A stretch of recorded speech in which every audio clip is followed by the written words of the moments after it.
Well, the gloves are off. RNC Chair Reince Priebus calling Senate Majority Leader Harry Reid dirty and unethical. Now, what sparked those fighting words? Chairman Priebus joins us. And do you want a do-over on those words? No. Not at all? No, not at all. In fact, I'd probably choose harsher ones if I could.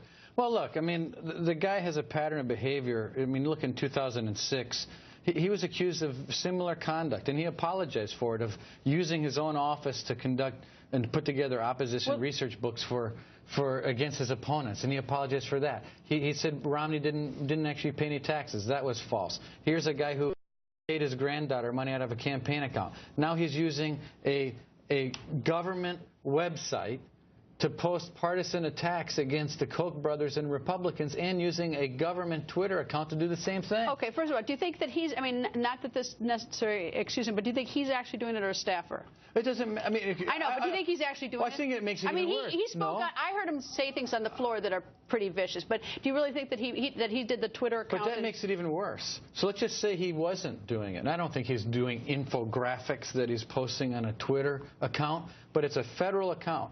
It's a taxpayer-paid account. So let's say his staffers were doing it. Well, now that's even worse, because now you have staffers who are paid for by taxpayer money putting together campaign-type attacks on a government-paid website. All right, there's a complaint by the Louisiana Republican Party against Senator Reid for using his Twitter account and government account and his website for partisan reasons. Why is it the Louisiana Republican Party? Why isn't it the National Party, or why isn't it somebody else? Because these guys, part of this is also about the ads that Majority PAC, which is a Harry Reid PAC, did in Louisiana targeting one candidate in that Senate race. So if you read through that, what you'll find is that part of the problem here is that they put ads on television that were also false and also fake, and so they took it a step further and said, not only was this false and fake, now you're using taxpayer money. I want to make it really clear.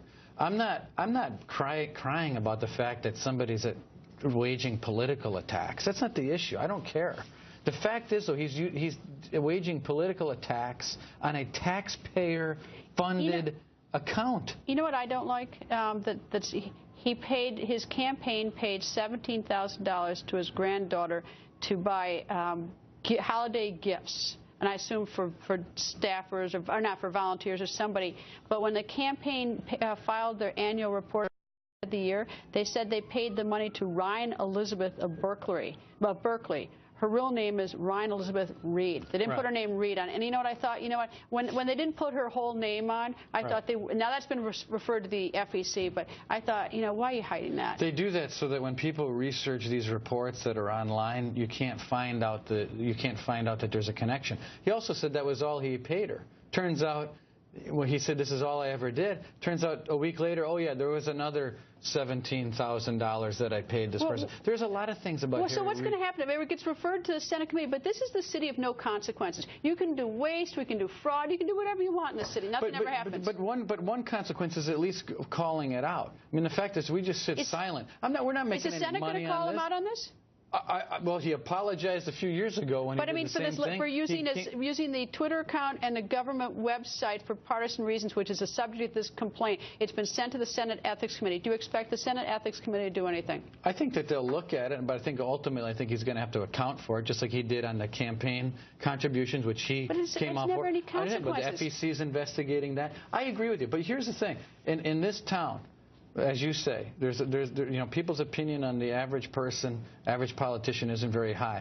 This person takes the cake when it comes to ethics and honesty, and even as far as politicians go. I mean, here's a guy who talks about the Koch brothers and talks about the 1% in America. In the meantime, he's been a public servant almost his entire life, and he lives in a condo at the Ritz-Carlton. This guy is unbelievable. But he lives in a very modest home in Searchlight. I've been in his home. His home in Nevada is extremely modest. Right. A condo at the Ritz-Carlton? I don't know anything about a condo here, but I will tell you that he lives modestly in Nevada. I think it would be very interesting to know who his finance advisors are, that a public servant almost his entire life lives in a condo at the Ritz-Carlton. I want to know guy is. I mean, I don't like the hiding of the name on this thing, but anyway, and that's. But if we don't call him out on it, then it just gets even worse. I'm all in favor of calling people out on it. I just anyway. Yeah, you got it. I got it. Anyway, Reince, nice to see you, sir. You bet. And the IRS is complete.